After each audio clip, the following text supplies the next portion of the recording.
내가 주의 성전을 향하여 예배하며 주의 인자하심과 성실하심으로 말미암아 주의 이름에 감사하오리니 이는 주께서 주의 말씀을 주의 모든 이름보다 높게 하셨습니다.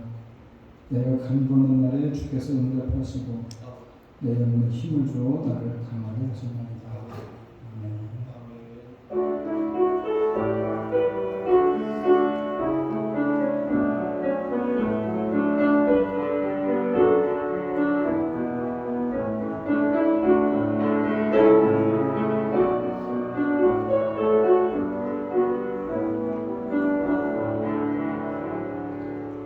오늘도 사랑하는 자들이 주님을 사랑하는 자들이 함께 모여서 예배합니다. 이 시간 우리가 믿어진 주님을 찬양하며 주에게 영광을 돌려드릴 텐데 주님만 영광을 받아주시고 오늘 찾아오는 모든 신령들을 거절하게 보내지 마시고 주의 은혜로 가득 채워서 은혜가 충만한 시간이 되어서 우리 이전을 나갈 때는 주님의 동행하심을 경험하고 함께 하심을 믿고 이전을 나가는 귀하고 복된 예배가 되게 하여 주셔서 예수님의 이름으로 기도합니다.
정상의 삶을 주님과 가운데서 다시 살아가시며 그녀로서 전능하신 하나님 편안히 해주세요.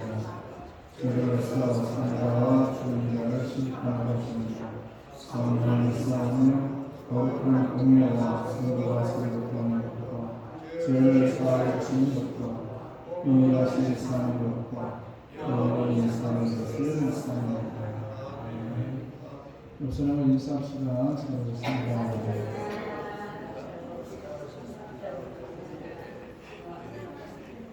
우리 이하수 장로님 오셨어요, 오래간만에. 그래도 안 계시니까 옛날 생각나네요. 우리 박수로 좀 보내드리겠습니다. 뉴저지로 이사 가시다 3년 되셨죠? 딸네 집에 이사 가셨는데 가끔 이렇게 1년에 한 번씩 오십니다. 어머니도 계시면서 오시는데 꼭 근만되면 오세요. 오시기 반갑습니다. 지난주에 오셨으면 더 좋을 뻔했는데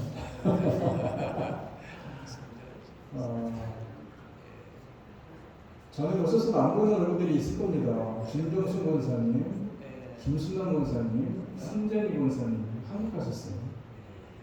이분 지난주에 이번 주 중에 가시고, 그리고 한민정 권사님은 CF에 딸네 집에 한 애고학으로 한 2달 가셨고, 한민정 권사님 몇 개 앉아계십니다. 그래서 이래저래 많이 지금 출타주십니다. 이래저래 기도해 주시고, 앞으로 환원을 위해서도 좀 계속 기도해 주시기 바랍니다. 우리 문현자 권사님 편하지 못하고 있는 가운데 위해서 기도해 주시고, 그 외에도 아픈 자들이 있습니다. 저 예배 설명 못하지만 많이 아픈 가운데도 교회에 출석해 주셔서 감사하고, 그 위해서 함께 계속 기도해 주시기 바랍니다. 선교지와 선교사님들을 위해서 계속 기도해 줬으면 좋겠어요. 이제 팬데믹도 끝났고 안식년도 끝났고, 그래서 많은 우리가 지원하는 선교사님들이 다 지금 선교지 나가고 있어요. 유치원 선교사님도 콜가트에 도착해서 사역을 시작하느라고 선교 편지가 왔습니다. 우리가 후원한 엄청나게 많은 선교사님들 다 위해서 기도할 수는 없지만, 우리가 후원하는 선교사님들 아무래도 여러분들 마음에 담고 기도해 주시면 고맙겠습니다. 그리고 수요 예배와 새벽 예배에 계속해서 많이들 참여해 주시면 고맙겠습니다. 수요 예배는 아침 10시 반을 옮긴다는데 많이 나오세요. 일주일 내내 비올기는 수요일에 나오는 3번쯤 또 하나님 앞에 우리들의 신앙을 점검해 보는 것도 우리가 필요하지 않겠나 생각을 해봅니다. 찬양하면서 헌금하겠습니다.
산거가 멀고 또 분주한 생활 가운데서도 주의를 우리가 성수하게 하시고 주여 전에 나와서 함께 예배하게 하심을 감사드립니다.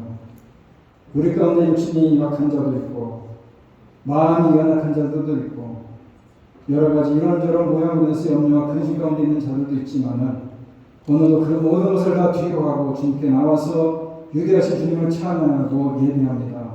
찾아오는 발걸음을 주님께서 기억하여 주시고 이들의 육신의 건강과 이들의 마음의 강함과 이들의 성령의 충만함이 넘쳐나는 귀하고 복된 예배가 되어져서 이전을 나갈 때는 우리 마음속에 여러 가지의 걱정과 근심이 제하여지게 하여 주시고 육신의 고통이 면하게 하여 주시고 또 우리들의 마음이 편하게 해주셔서 오늘 이곳에 주님을 만나고 돌아오는 귀한 시간을 통해서 우리가 주님 주신 놀라운 은혜와 여러 가지 축복이 넘쳐나는 귀한 시간이 되시도록 성령이 함께하여 주시옵소서. 오늘도 우리가 주님께 나와서 여러 가지 기도의 제목들을 놓고 기도합니다. 육신이 약한 자는 주님께서 강하게 만들어 주시고 또 여러 가지 걱정과 근심이 있는 자들에게는 주님이 편안하고 모든 문제가 해결될 뿐만 아니라 참으로 모든 것이 꽉 막힌 것 같은 그런 삶이 있다면 우리 하나님께서 그것을 뚫어주시고 형통케 해주셔서 오늘 우리들의 이 예배가 오직 우리들의 심령 속에 주님 주시는 참된 기쁨과 평안이 넘쳐나는 복된 시간이 될 수 있도록 성령 안에서 강하게 역사하여 주셨소서. 오늘도 주님께 나와서 기도하는 모든 기도 속에 정말 특별히 우리가 기도하기 원하는 것은 선교지에서 애쓰고 수고하는 자들에서 기도합니다. 하나님 선교지에 우리가 후원하는 그곳에 주님이 함께해야 계시고 그곳에 주님께서 선교사님들을 인도해 주셔서 이제 팬데믹이 끝나고 새롭게 시작하고 새롭게 준비하는 모든 선교지의 귀한 사역들이 은혜 가운데 잘 열매가 맺혀 수 있도록 주셔서 도와주셨으며 선교사님과 선교사님들의 가정과 자녀들까지도 주께서 책임져 주셔서 물설고 낯설은 곳에 풍토병에 시달리지 않게 하시고 그것을 귀한 선교 사역을 통해서 주께 영광을 돌려드리는 귀한 사역들이 되어지게 하여 주시며 우리가 함께 한마음 한뜻으로 후원하게 하시고 기도하게 하시고 협력할 수 있는 우리 귀한 선교의 마인드가 있게 하여 주시옵소서. 우리들의 자녀들을 위해서 기도합니다. 흩어져 있고 또 자라는 품속에 있는 자녀들이 있다 할지라도 하나님께서도 모든 자녀들 일일이 기억하여 주시고 그 자녀들의 앞길을 열어주셔서 늘 주님이 함께 하시는 통해서 건강케 하시고 그들의 모든 것들이 정말 풍요롭게 해주셔서 그들의 자라나는 과정뿐만 아니라 장성해서 그들의 꿈을 꾸고 그들의 인생을 펼쳐나가는데도 전혀 부족함이 없고 소홀함이 없도록 주님이 간섭하시고 내주하시고 주님이 주장하여 주시옵소서. 오늘도 주님께 나와서 귀한 예배를 드리는 예물을 드립니다. 만고 조언을 떠나서 주님 나를 수비하게 쓰임받는 예물들 뿐 아니라 드려진 손길들을 축복하시고 이들의 일터가 풍성케 하시며 이들의 자녀들의 앞길이 열려지게 하여 주시옵소서. 오래간만에 만나는 얼굴도 반갑게 만나게 하시옵시고 또 멀리 출퇴 중인 자들까지도 주께서 기억해 주셔서 다시 만나는 시간까지 눈동자같이 지켜주셔서 건강한 가운데 주의를 잘 성수하며 주님과 함께 동행하며 살아가다가 다시 만날 수 있도록 주께서 시간 함께하여 주시옵소서. 오늘도 귀한 예배를 통해서 하나님께만 영광을 돌려드리는 귀한 시간이오니 주님 이 시간 곳에 임재해 주시고 우리들의 모든 예배를 들어주시고 기도에 응답해 주시며 우리들의 이전을 나갈 때에 주님께서 우리들의 마음속에 주님이 주신 놀라운 은혜로 충만히 체험하고 돌아가는 복된 예배가 되기를 간절히 바라고 예수님의 이름으로 기도드립니다. 잠시만요.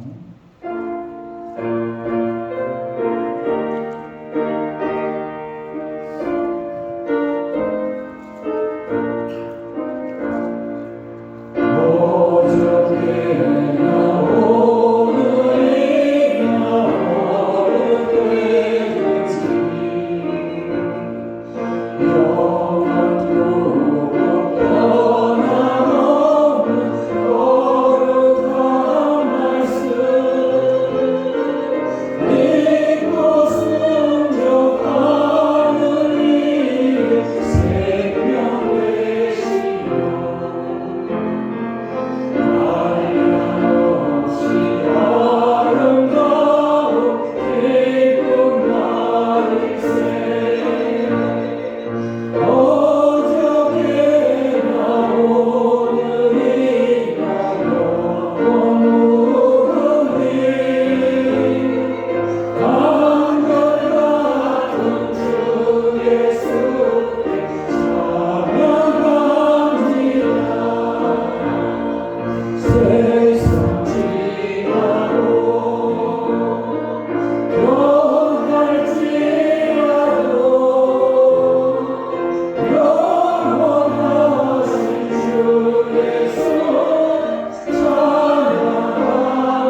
Let us pray.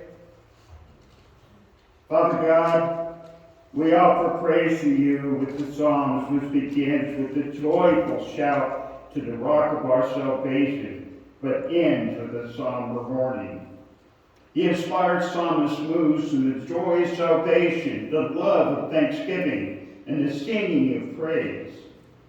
To a threat there's everlasting judgment, the fortune of eternal rest for those who stubbornly harden their hearts against you.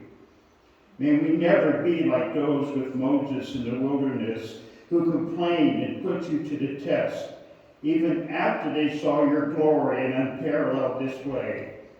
Your word shows us such a stark contrast between those who come to you in faith and those who refuse. For the faithful there will be permanent joy and hope and blessing.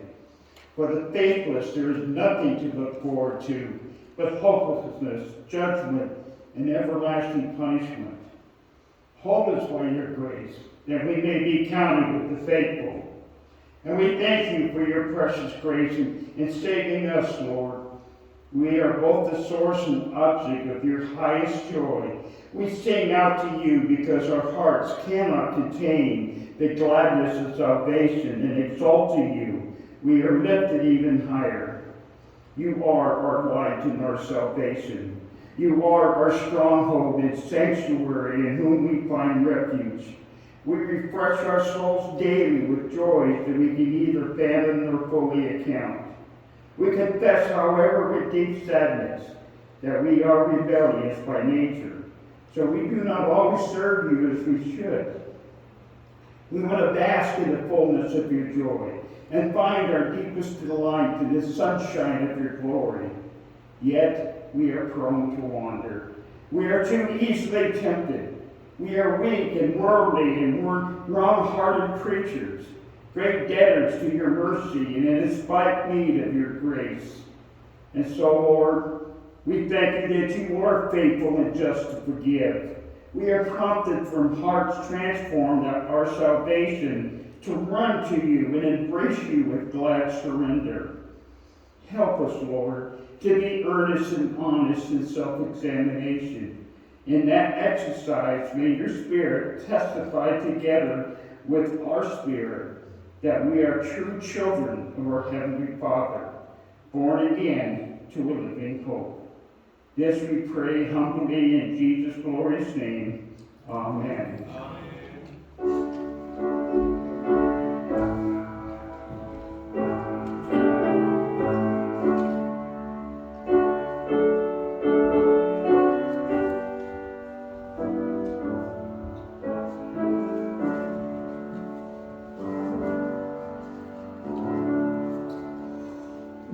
Lord, thank you for your 이런 말씀은 마태복음 28장입니다. 마태복음 28장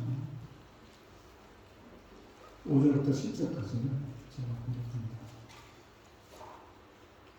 천사가 여자에게 말하기를 너희는 무서워하지 말라. 십자가에 못 박히신 예수를 너희가 찾는 줄을 내가 알노라. 그가 여기 계시지 않고 그가 말씀하시는 대로 살아나셨느니라. 와서 그가 누웠던 곳을 보라. 또 빨리 가서 그의 제자들에게 이르되 그가 죽은 자 가운데서 살아나셨고 너희보다 먼저 거리기로 가시나니 거기서 너희가 배우리라 하라. 보라 내가 너희에게 이르렀으리라 하고는 그 여자들이 무서움과 큰 기쁨으로 빨리 무덤을 떠나 제자들에게 알리고 다름질할세. 예수도 그들을 만나 이르시되 평안을 하시거늘 여자들이 나가 그 발을 붙잡고 경배하니 이에 예수께서 이르시되 무서워하지 말라. 가서 내 형제들에게 갈릴리로 가라 하라. 거기서 나를 부리라 하시니라. 우리나라 사람들이 흔히 하는 말 중에 세월에는 장사 없다는 얘기입니다. 여러분 많이 들어보신 얘기 아닙니까? 아무리 천하를 흐름하는 장사를 하더라도 흐르는 세월 앞에는 약해질 수밖에 없는 것이고 그 세월 앞에 무릎을 꿇을 수밖에 없는 것이고 그 얘기는 무슨 얘기냐? 결국 죽음 앞에 그 누구도 피해갈 수 없다고 하는 것을 의미하는 것입니다. 따라서 우리가 살아가는 데 있어서 죽음을 경험하게 된다면 모두가 절망할 수밖에 없고 슬퍼하고 두려워할 수밖에 없는 것입니다. 가장 무서운 게 죽음 아니겠습니까? 우리들의 생명이 한 2개, 3개쯤 돼가지고 한 번 이렇게도 죽어보고 또 이렇게 살다가 이렇게도 죽어보고 그러면 얼마나 좋겠습니까? 하면서 한 번 죽으면 끝입니다. 우리는 실패를 참 두려워하는데 실패는 두려울 것은 없습니다. 실패는 다시 시작하면 되는 것입니다. 그리고 다시 시작하는 실패들이 쌓여서 자산이 이루어지는 것이고 자산이 모여져서 성공해가는 길을 열어주는 것입니다. 그래서 실패는 성공의 어머니라는 말도 있는 것처럼 많은 성공자들의 대부분은 엄청난 실패를 겪은 후에 성공을 맛보지 않습니까? 그래서 실패라고 하는 것은 어떻게 보면은 그렇게 두려움과 무서운 것은 아닐 것입니다. 하지만 죽음은 다르다는 겁니다. 죽음은 더 이상 다시 시작할 수도 없고 더 이상 어떤 소망을 가질 수 없는 이 세상에서 더 이상 무엇인가를 할 수 없는 그런 죽음이 바로 그건 아니겠습니까? 시편 146편 3절을 보게 되면 그런 얘기를 합니다. 귀인들을 의지하지 말고 힘 있는 사람들을 의지하지 말고 그의 호흡이 끊어지는 흙으로 돌아가서 그날에 그의 생각이 소멸될 것이다.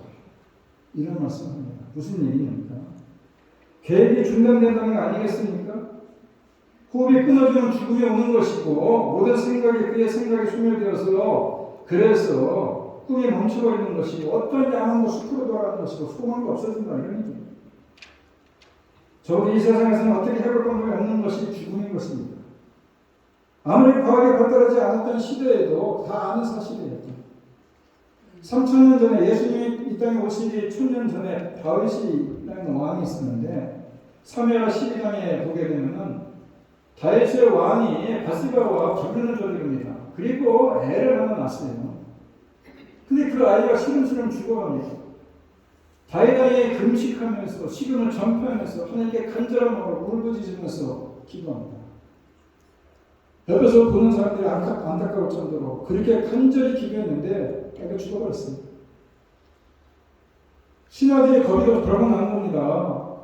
이 왕이 저렇게 식음을 전폐하고 그저 울부짖어 기도했는데 죽었다는 소식을 어떻게 전할 수가 있겠는가. 할 수 없이 왕을 만나러 갔더니 왕이 알고 있습니다. 우리 아이가 어떻게 되느냐. 죽었습니다. 왕이 식사도 하고 그리고 일상적인 삶으로 돌아갑니다. 하나님 앞에 기도하는 것도 멈추고. 그래서 이상한 모습을 보여줄 때에 그 신하들이 물어봅니다. 왕이시 어떻게 된 겁니까? 다시 그런 얘기합니다. 내가 그를 살릴 수 있겠느냐? 나는 그에게로 죽어서 갈 수 있지만 그는 나에게로 올 수 없기 때문에 이제는 모든 것이 다 끝난 거 아닙니다. 이게 다윗의 말이고 이것은 누구나 상식적인 얘기 아니겠습니까? 이게 진리가 아니겠습니까? 만약 우리 가운데 누가 죽었다가 다시 살아났다고 하면 믿을 사람이 누가 있겠습니까? 간혹 인사치를 한 사람들이 더러 있긴 하지만은 여러분 내가 갑자기 안 보여요. 그런데 갑자기 나타나서 내가 죽어서 천국에도 가보고 지옥에도 가보고 하나님의 은혜로 다시 살아났다라고 얘기하면 여러분 믿겠습니까? 안 믿겠습니까?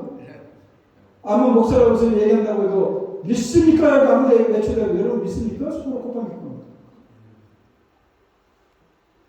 예수님이 십자가에 못 박혀 초점에게 돌아가실 때 제자들은 예수님에 대해서 소망을 잃어버릴 수밖에 없었는 것이고 그들의 뿔뿔이 흩어질 수밖에 없었는데 그들의 믿음이 없어서가 아니라 어쩌면 당연한 일 아니겠어요? 왜냐 죽었으니까. 심지어 부르신 예수님께서 제자들 가운데 나타나서 그를 만나주시고 사랑했던 사실을 보여주지만은 그들을 본 열 제자가 있고 한 제자가 보이지 않았습니다. 누가 안 보였습니까? 그 제자에 도마가 없었어요. 그 도마가 나타나니까 얘기합니다. 그 기쁜 소식을 전합니다. 우리가 부활하신 예수님을 만났어라고 할 때 도마가 뭐라고 합니까? 무슨 엉뚱한 소리 하고 있느냐. 내가 그에게 손가락을 못잡고 만져보고 창짝에 손을 넣어보지 않고는 내가 믿을 수 없다. 어쩌면 그 말이 당연한 얘기지도 모릅니다. 부활은 우리의 상식과 합리적인 지성으로 이해할 수 없는 일 아닙니까? 그래서 이 많은 그리스도인들이 이 부활을 믿는 척하거나 부활을 옆으로 제껴놓고 신앙생활하는 사람들이 많다는 겁니다. 1년에 한 번씩 부활주의 오면은 부활하신 주님 예수 다시 사셨네 노래를 불러대지만은 믿음이 가지 않아요.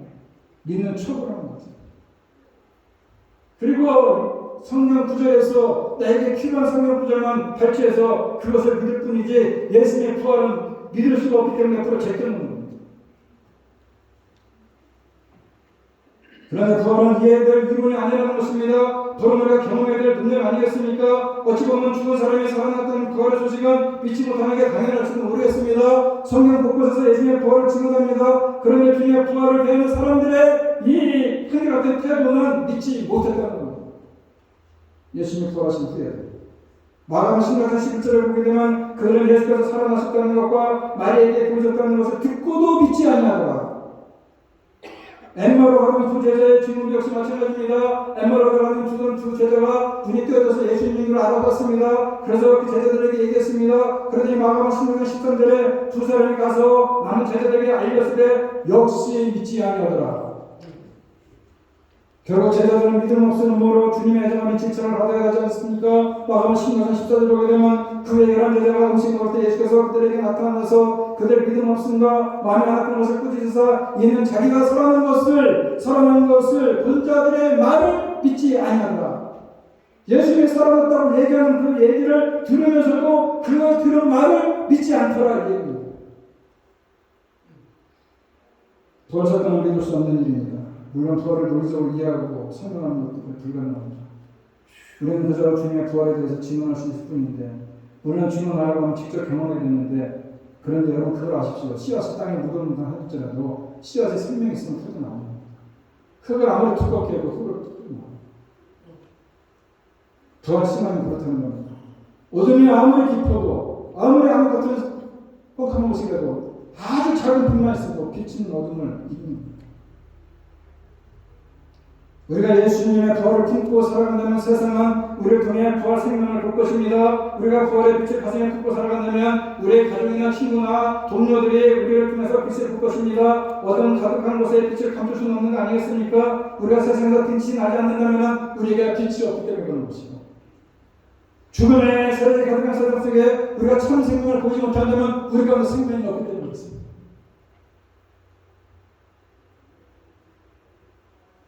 우리의 일상이 세상과 별로 차이가 없다는 것은 우리 속에 부활의 생명이 없기 때문 아니겠습니까?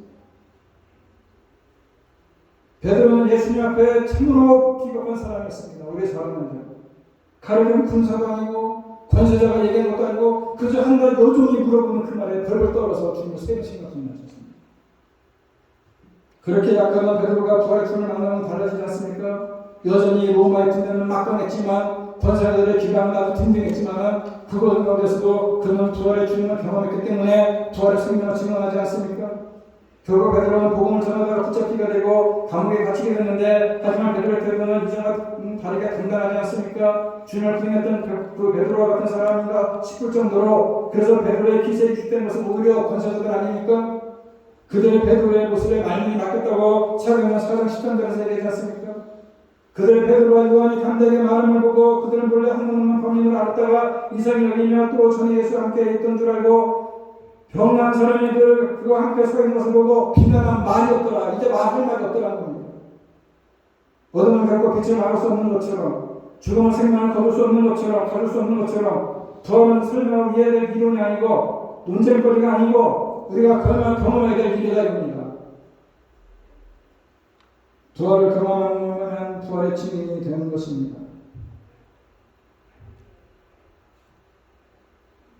여러분 부활 생명을 우리가 이해하고 우리가 믿는 것이 아니고 부활의 능력은 하나님이 보여주시고 경험케 하시는 일입니다. 그래서 어떻게 해야 주님의 부활을 경험할 수 있습니까? 말씀을 봐야 되는 것입니다. 이 지상에 몇 가지 종교가 있어요. 조로아스터교가 있고 불교가 있고 이슬람교, 기독교 대표적인 거 아닙니까? 그런데 조로아스터교는 BC 1000년도 사람입니다. 조로아스터라는 사람. 교회는 잘 모르는데 그런데 언제 조로아스터의 경전이 쓰여졌느냐? AD 3세기에 쓰여졌습니다. 다시 말해서 1300년 전에 있었던 사람 얘기를 1300년 후에 써놨는데 그것을 믿는 사람들도 있더라고요. 불교는 어떻습니까? 석가모니는 BC 6세기 사람입니다. 근데 불교 경전이 언제 쓰여졌느냐? AD 1세기에 쓰여졌습니다. 시간 차이가 얼마나? 700년 차이입니다. 그런데도 요새 우리가 불교를 보고 믿는 불교 신자들이 많습니다. 이슬람교는 어떻습니까? 마음에 드는 사람이 AD 632년에 죽었어요. 그런데 코란이 언제 쓰여졌느냐? 767년에 쓰여졌습니다. 마이메트가 죽은 지 130년 후에 쓰여진 그 코란을 가지고 지금 이슬람을 믿는 사람들, 중동에 있는 사람들 난리를 피지 않습니까? 그런데 우리가 잘 아는 대로 고린도전서는 언제 쓰여졌느냐? 고린도전서는 예수님이 AD 30년경에 돌아가시고 AD 50년경에 쓰여졌을 거라고 봅니다. 바울이 고린도전서 15장에 보면 그런 얘기가 나와요. 3절에 예수님께서 부활하시고 개와에게 나타나시고 제자들에게 나타나시고 500의 형제들 앞에 나타나시고 그리고 야고보에게 나타나고 그리고 만삭되지 못해서 난 바울 나에게도 나타납니다. 여러분 가운데 죽은 예수님의 부활을 보고 죽지 않은 사람도 상당수가 있다 이렇게 써있습니다. 1300년에 쓰여진 것이나 103년 전에 쓰여진 거나 700년 전에 쓰여진 것을 믿으면서 예수님의 불과 20년 후에 돌아가신 20년 후에 쓰여진 거 예수님의 부활 사건을 본 사람도 있고 많이 있는데 그것을 쓴 것을 왜 못 믿느냐 이겁니다. 여러분들 요즘에 전우원이라는 사람이 요즘에 멕시코에 많이 몰라요. 전우원이 누군지 아십니까? 전관이 손자예요. 27살밖에 안 먹었어요. 그런데 자기가 클 때는 자기 할아버지가 전관이가 민족의 영웅인 줄 알았대요. 혁명가인 줄 알았대요. 그런데 자기가 커서 보니까는 학살자라고 학살자. 광주 5.18 묘지에 가서 참배하고 광주 5.18 희생자들을 만나고 그러지 않습니까? 그 사람이 1980년도에 5.18이 일어났어요. 1980년도에. 제가 그때 대학교 3학년 때인데 여러분들 가운데도 그거 겪어본 사람이 있을 겁니다. 지금부터 43년 전에 일어났던 일이에요. 저는 그걸 봤어요. 매스컴도 보고 우리 그때 그 시대 사람 아니에요? 그런데도 광주할 때 모르는 사람이 있어요? 다 알지 않습니까? 지금 이 역사가 제대로 잘 잡혀서 광주에 수많은 사람들이 희생당하고 광주에서 전관이가 학살됐다는 사실 그 손자가 그 시대는 없었지만은 27살 먹은 손자가 그 후라 20년 후에 태어나서 자라면서 보고 느끼고 깨달았기 때문에 지금 자기 할아버지 대신에 사죄한다고 광주에 들어가는 거는 아니겠어요? 예수님이 돌아가신 지 부활하신 지 겨우 20년밖에 지나지 않았어요. 고린도서가 쓰여진 것은 복음서가 쓰여진 것은 그로부터 10년, 20년 후에요. 마태가 누굽니까? 예수님의 제자예요. 요한이 사도요한 요한복음 썼어요. 사도요한 누굽니까? 예수님의 제자예요. 예수님의 3년간 같이 다녔어요. 다 봤어요. 그걸 쏘는 걸 왜 못 믿느냐 이겁니다. 성경을 말씀대로 읽고 말씀대로 묵상하고 성경대로 예수님이 이 땅에 오셨고 성경대로 예수님이 십자가를 지셨고 성경대로 부활했다고 그 성경이 결국 예수님이 성경에는 무슨했지만 예수님이 부활하고 20년, 30년에 쓰여진 거라면 지금 우리가 그것을 읽고 있다면 그것을 통해서 우리가 체험을 해야 되는 거 아니겠어요? 부활이 막 옛날 얘기처럼 들릴지 모르겠지만은 쓰여진 내용을 보면은 그 후에 20년, 30년에 쓰여진 내용들을 왜 우리가 못 믿느냐 이겁니다. 아까 말씀드린 대로 1300년 지난 것은 믿고 말이야 700년 지난 얘기를 믿으면서 다 아는 얘기 아니에요. 우리가 80년대 감사에 일어난 거, 전우원이라는 그 사람이 얘기한 거 다 맞는 얘기 아니에요? 마찬가지로 예수님의 부활하신 거, 이 고린도전서를 쓰는 이 사도 바울, 13개의 서신서를 쓴 사도 바울, 다메섹에서 예수를 만난, 부활하신 주를 만난 이 바울이 썼다면 믿어야 거 아니겠어요? 오늘 본문에 보게 되면 마리아가 두 명이 나옵니다. 하나는 막달라 마리아고 하나는 다른 마리아예요. 그 마리아가 무덤에 갈 때 예수님이 안 계세요. 천사들이 얘기를 합니다. 사람 나셨다. 제자들 가서 알려줘라. 너희가 갈릴리에 먼저 가 계실 것이다. 여러분 누가 증인으로 나왔은 겁니까? 가세가 보니까 없을 때 누가 천사한테 얘기해줬습니까? 부활을 누가 알려줬습니까? 천사가 알려줬는데 누가 들었습니까? 여인들이 들었습니다. 그 당시에 유대의 율법을 보게 되면요, 성인 남자, 어른 남자 2명이 증언을 해야 그 증언이 재판에서 효력이 있어요. 근데 여인은 사람 숫자를 치지 못하는 시대에 미안하지만, 지가 돼서는 난리 나는 시대지만, 그때는 옛날 시대라 있을 수 있는 얘기예요. 사실은 여인들은 거기에서 끼지도 못하는 그런 시대에 누가 성경을 조작하려고 했더라면 남자 2명을 주민으로 세우지 왜 여자 2명을 주민으로 세우냐 이거예요.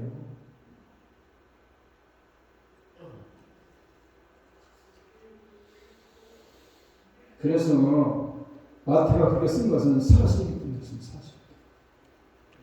남자 주민이고 여자 주민이 필요 없다는 겁니다. 사실이기 때문에.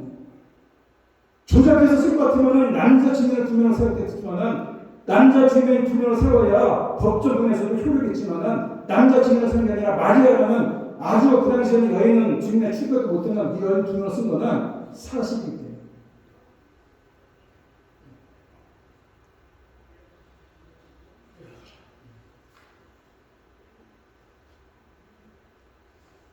그런데 마리아는 참 예상치 못한 일을 경험하고 너무 큰 기쁨 가운데 보게 됩니다.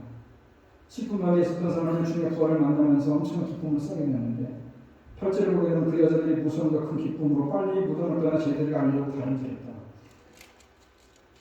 뭐 기쁜 소식은 이해가 가는데 왜 무서워했나? 뭐 성경은 자세한 얘기는 기록하고 있지 않지만은 하나님이 그 엄청난 능력을 체험했기 때문 아니겠느냐 추측해 볼 수 있습니다. 여러분 옛날 이사야 선지자가 이사야 6장을 보게 되면 하나님께서 어전회하는 걸 환상 중에 봅니다. 그리고 나서 뭐라고 해요? 화로다 나는 나로 죽게 되었구나 이런 얘기입니다. 하나님의 어전회를 내가 감히 내가 죽게 되었구나. 얼마나 놀라운 모습입니까? 하나님 어전회 보면서 하나님께서 직접 계시를 하고 그 계시 말씀을 전하러 나가면서 이 이사야가 놀라운 사실을 보면서 풀리니까 베드로가 예수를 만나 뭐라고 얘기합니까? 주여 나는 죄인으로서 나를 떠나소서. 주님 나를 떠났어요. 주님 나는 죄인입니다. 어떻게 내가 주님 앞에 서겠습니까?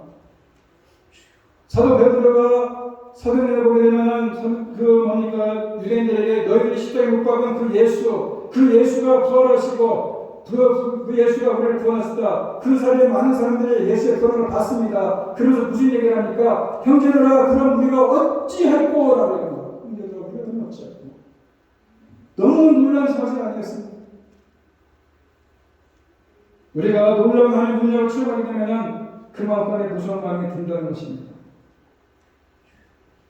그런데 기쁜 마음이 더 없었는 거 아니겠어요? 어젯밤만 해도 아니 불과 그저께밤만 해도 예수께서 돌아가신 줄 알고 인했었는데 절망하고 슬퍼하고 있었는데 예수께서 부활하신 그 사실을 알게 되면 큰 기쁨이 가운데 있지 않습니까? 그런데 아무리 좋은 것도 눈을 감아버리고 인정하지 않으면은 그것이 우리 것이 될 수 없는 겁니다. 그 당시 부활의 모습들을 본 사람들이 이 마리아만 봤겠습니까? 부활의 모습을? 주님들은 안 봤습니까? 무덤을 지키던 주님도 무덤이 없는 걸, 무덤 속에 아무도 없는 걸 봤습니다. 그죠? 압니다. 제사장들도 몰랐겠어요? 알았어요. 그런데도 보게 됩니다. 뭐라고? 누가 시체를 훔쳐갔을 거예요. 그런데 여러분 훔쳐간 것이 아니라 신비한 일이 일어난 것이고 놀라운 능력이 일어났다고 하는 것을 알았지만 계속해서 그들 마음에 거부함이 있었기 때문에 그 어떤 증거를 들이대고 그 마음을 닫아버려서 그 부활의 능력이 그들의 삶 가운데 오지 못했다는 겁니다. 오늘 제가 말씀을 드리지 않습니까? 조작할 것 같으면 부활을 조작할 것 같으면 남자 2명을 증명해서 우리가 여자를 증명해서 됩니다. 고린도전서 바울이 쓸 때 20년 후에 부활하신 20년 후에 쓰여진 성경인데 왜 그 중에 많은 사람도 부활하신 사건을 본 사람도 있는데 왜 믿지 못했느냐? 성경을 보면 우리가 그것을 체험할 수 있는 것이고 성령의 놀라운 능력으로 그것을 경험할 수 있는 것입니다. 고린도서 12장 3절에 보게 되면 그런 얘기가 나와요. 하나님의 영으로 된 사람은 예수를 저주할 수 없을 뿐만 아니라 그 예수를 입으로 고백할 수 있다. 나의 입으로 고백할 수 있다. 누가? 성령이 그렇게 만들어 주신다 이겁니다. 그래서 성령 체험을 통해서 우리가 예수의 부활을 체험할 수 있다 이겁니다. 비록 2000년이 지났지만 생생하게 기록한 성경의 말씀을 통해서 우리가 체험할 수 있는 것이고 성령께서 우리들에게 로마서 8장 26절에 얘기한 것처럼 심지어 우리가 간과하지 못하는 것 가지고 강구해 주시는 성령의 그 놀라운 역사를 우리가 체험할 수 있다면 예수의 부활을 체험할 수 있는 거 아니겠습니까?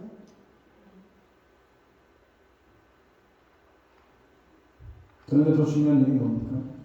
예수님이 갈릴리로 가셨다는 거예요. 부활하신 예수님. 왜 예루살렘도 아니고 사마리아도 아니고 왜 나사렛도 아니고 왜 갈릴리로 갔느냐?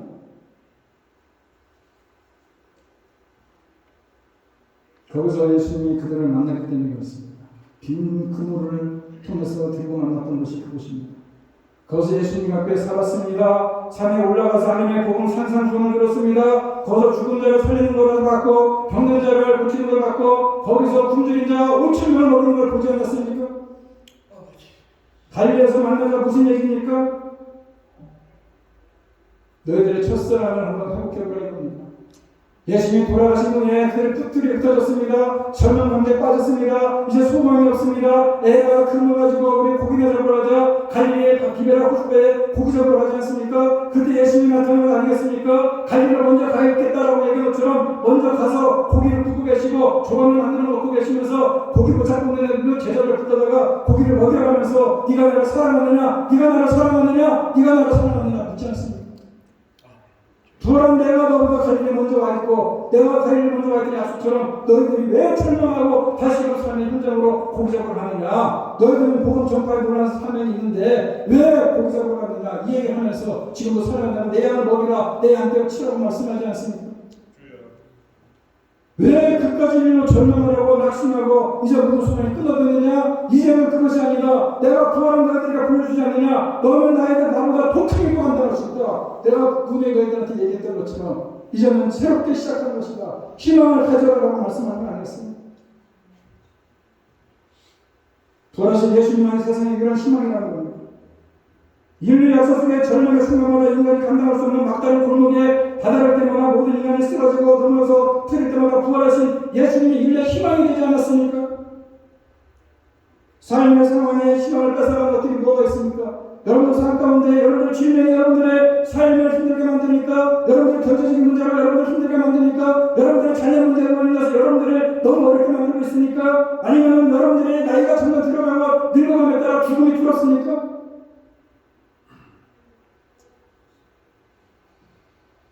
모든 삶의 상황이 절망의 어두운 그림자가 느껴진다 할지라도 우리의 주님이 다시 살아나셨다는 겁니다. 부활하셨다는 겁니다. 바로 여러분과 함께 하신다는 겁니다. 여러분의 희망이 되어주신다는 겁니다. 여러분의 가정의 희망이 되고 여러분들의 자녀의 희망이 되는 것이고 여러분의 삶의 희망이 되어주신다 이런 겁니다. 왜 부활하신 예수님이 갈릴리로 먼저 가셨습니까?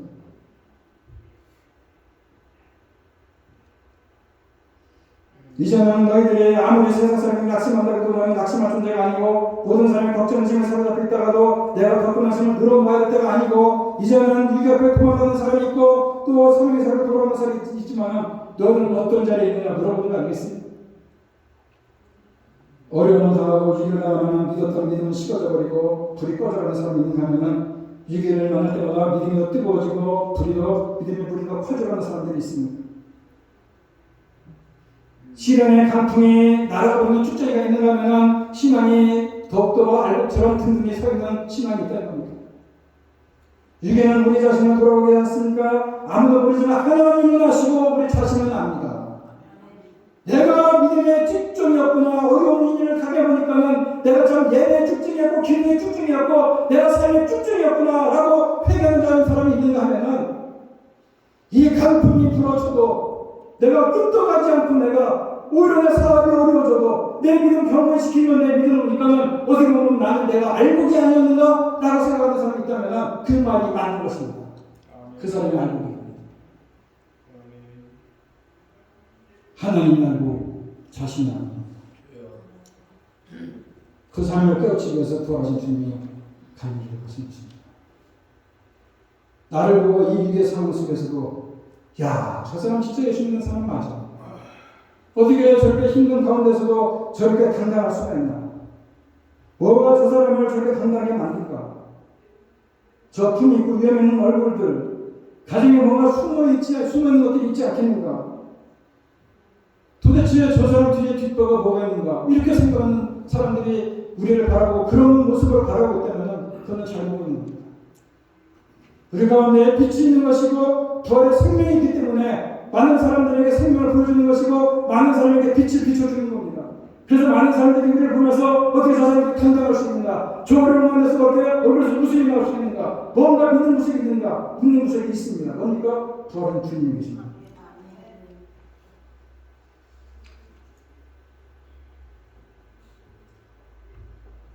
우리는 우리들의 삶의 현장에서, 우리들의 가정의 갈릴리에서, 우리들의 심령의 갈릴리에서 주님을 만나려는 겁니다. 한때는 우리가 주님을 만나면서 참으로 하나님께 감사하고 평생 주님과 더불어 잘 살겠다고 다짐했던 그런 시절도 있지 않겠습니까? 처음 교회 와서 눈물을 흘리고 예배했던 예배 감격을 잃어버리고 있지는 않습니까? 가슴이 뜨거워서 견딜 수 없었던 첫사랑 말씀 들고 울던 그 사랑, 기도하다 감격에 젖어있던 그 첫사랑 잃어버리진 않았나요? 그래서 갈릴리에서 제자들과 예수님이 만났던 그 첫사랑을 회복하기 위해서 예수님께서 갈릴리에 가 계신 거 아니겠습니까? 이 어려운 일 속에서 드려지는 예배를 통해서 여러분들의 믿음이 첫사랑이 회복되어야 되는 것이고, 처음 마음이 살아나게 되는 것이고, 처음 있었던 은혜가 커지는 그것이 부활신앙인 것입니다. 여러분, 매일매일의 삶 가운데 부활하신 그 주님을 바라보면서 새로운 힘과 소망을 얻을 수 있기를 바랍니다. 단순히 우리가 부활 주일에만 생각하는, 부활 주일에만 부활하신 주님이 있는 것처럼 느껴지고, 그 후에는 부활하신 주님을 앞으로 제껴놓고 그저 부활하신 주님을, 부활을 믿는 것처럼 사는 것이 아니라 매 순간순간마다 부활하신 주님을 만나고 바라볼 때에 우리들의 모든 삶 가운데 그렇게 바라봐야 되는 것은 슬픔이 있을 때나 고통스러운 일이 있을 때나 무엇인가 막힐 때가 있을 때나 그 어떤 것도 하나님의 사랑에서 우리를 끊을 수 없다는 사실을 우리가 기억한다면, 심지어는 가장 강력하다는 죽음까지도 예수님을 틀어막을 수 없었던 것처럼 그 놀라운 은혜의 역사를 베풀어 주신 그 하나님을 바라본다면, 오늘 저와 여러분이 그 부활의 믿음을 가지고 살아간다면 여러분 앞에 문제가 되지 않을 것이고, 어려움이 문제가 아니고 막힌 것이 형통할 뿐 아니라 늘 승리하는 삶을 살 수 있다는 사실을 기억하면서 부활 주님을 기억하는 것이 아니라 우리들의 삶의 매 순간순간마다 부활의 주님이 여전히 살아계시고, 여전히 나와 함께 하시고, 여전히 나의 문제를 들여다보시고, 나와 그 문제를 함께 해결하기를 원하시고, 그래서 그분이 여전히 나에게 힘을 주시고 소망할 수 있다는 사실을 기억하면서 그 부활의 주님과 늘 함께 하시는 저와 여러분 되기를 간절히 바랍니다. 다 같이 일어나서 함께 찬양하기로 합니다. 단순히 예배드릴 때만이 아니라, 부활절 때만이 아니라 우리들의 삶의 모든 순간순간마다 그렇지 주님은 살아 계셨지, 주님은 부활하셨지, 그리고 지금도 나의 삶에 개입하고 계시지, 그리고 지금 내 곁에서 나와 함께 하실지, 지금도 모든 문제를 역사 배설하지 계시지 라고 생각을 하면서 그 주님을 바라보면서 믿음의 능력으로 살아가겠다고 다짐하면서, 오늘 먼저 갈릴리에 가 계신 주님이 우리들의 삶의 현장에 먼저 와 계시면서 나의 문제를 먼저 바라보고 계시면서 나의 모든 해결의 문제들을 해결해 주시면서 부활의 주님이 나와 함께 하신다는 사실을 기억하면서 오늘 이 찬양을 합니다.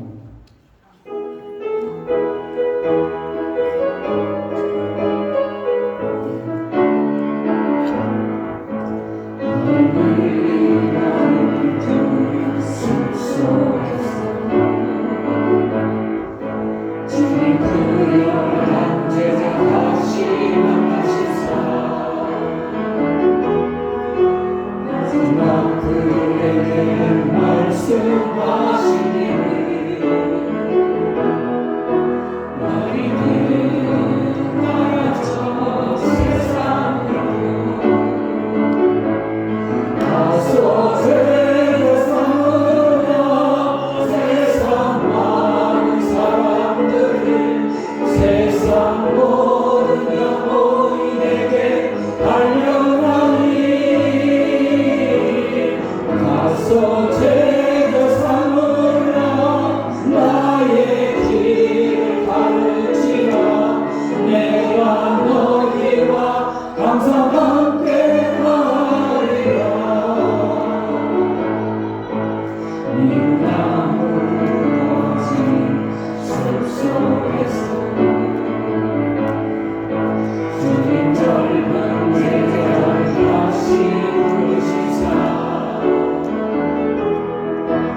모든 영혼에게 발령하니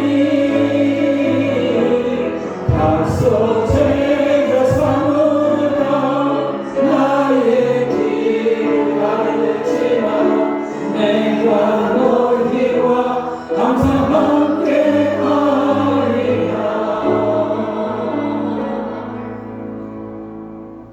부활주일은 지났지만은 우리가 부활주일에만 주님의 부활을 생각하는 믿음이 아니라 우리들의 삶의 모든 가운데서 슬픈 일이 있을 때, 고통스러운 일이 있을 때, 무엇인가 막힐 때 그 어떤 하나님의 사랑에서 우리를 끊을 수 없고 우리가 함께 하시는 돌아오신 주님이 우리 곁에 계시다는 사실을 우리가 기억하면서 오늘도 우리들의 삶의 모든 순간순간마다 믿음의 능력으로, 부활의 능력으로 주님을 바라보며 살아갈 수 있는 우리 모든 심령들이 다 되어지게 하여 주셨소서. 이제는 부활이요 생명이 되시는 우리 주 예수 그리스도의 은혜와 하나님 아버지의 극진하신 사랑과 성령님의 교통하심이 부활의 주인으로서 우리가 힘있게 부활의 소망과 능력을 가지고 살아가기로 이 시간 마음에 굳게 다짐하고 이전을 나가는 주님의 귀한 성령 성녀들 머리머리 위에와 두번 가정과 일터와 자녀들 위해 이제부터 영원토록 함께 있을지어다.